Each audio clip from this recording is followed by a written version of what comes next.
our mind essentially is enslaving us to a certain decision. Our mind, whether you realize it or not, is impacting our decisions without you even knowing, right? Take the red pill.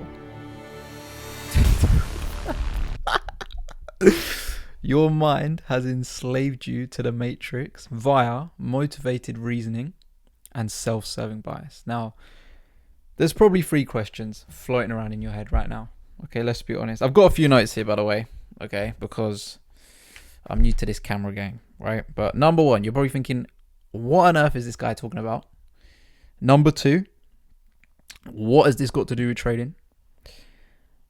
And number 3, why is this guy so handsome? I'm joking.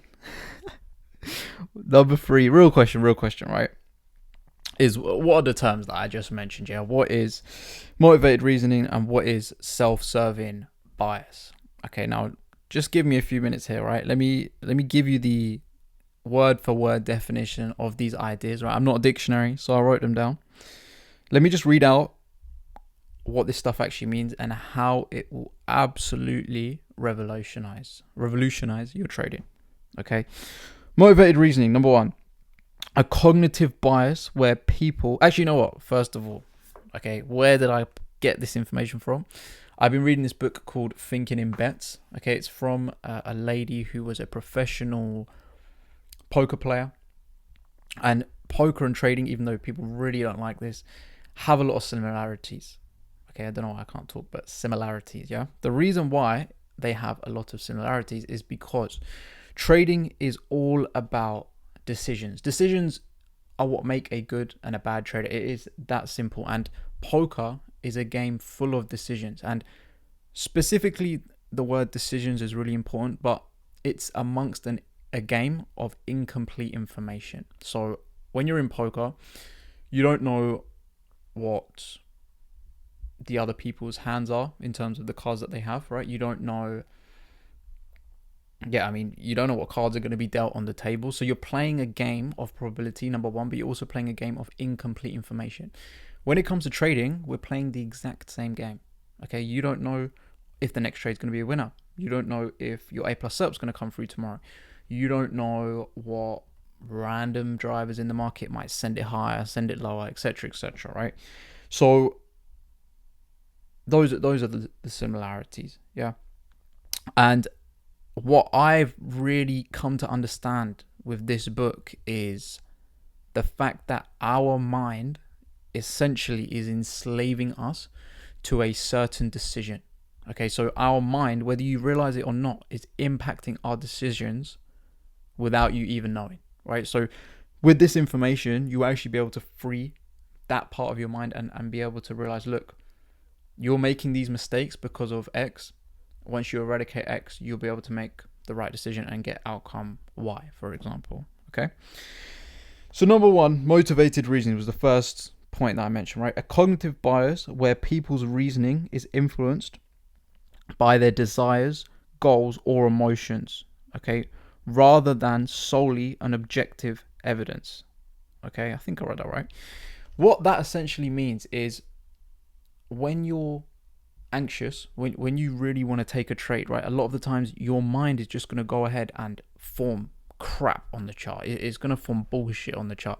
You're going to see something that isn't there, and this is why a lot of professionals will say, look, if your setup isn't there, get off the chart. If you do not understand why, okay, you're just taking bullshit trades, right, it's because you're probably sitting there when your A+ setup is not there. You should know exactly what your rule set is, exactly what you want to see in the market. And if it's not there, hop off the chart. Yeah, very, very simple, very, very easy. The key part of this information, though, I will say, is to liberate yourself, right? It's to make sense of, let's say, expert advice you may have received. You might not have understood why it works, okay? Another sort of key point to this is you really want to stay conscious and focused while you're taking the trade, because you don't want to let fear, greed, impulsivity, lack, you don't want these emotions to actually impact your trading decisions, right? So this is why when we come into trading, when we come to take a setup, you actually want a clear mind. You want to be completely void of any emotion, because again, based on the idea of motivated reasoning, anytime we have a set amount of goals that we've really, really latched onto, or a set of emotions, that's going to go ahead and fuck up our decision making, simply put. Okay. Number 2, self-serving bias. So this one's hilarious, actually. I'm not going to lie. If you do this, you really need to check yourself. Self-serving bias is our tendency to attribute our successes to internal/personal factors, i.e. ourselves. However, whenever you fail at anything, okay, it's all of a sudden down to external factors, right? So you really want to look at yourself in the mirror, and you really, really want to ask yourself, are you owning up to the crap decisions that you've made? When you blow an account, when you take a poor trade, are you saying, oh, my cat this, the weather, I don't know, right? I don't know, right? But realistically, are you taking responsibility? Are you taking real accountability for the poor decisions that are being made? That's really what you want to sit here and ask yourself.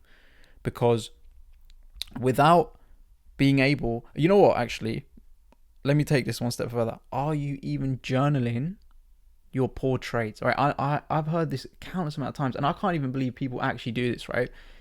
People will say, oh, I'm not going to journal that trade because, I mean, I can't even think of why they don't journal trade. I don't know why they don't journal trade, but they just won't because they lost, essentially. It makes no sense. I promise you, you are not progressing. You're going in the opposite direction.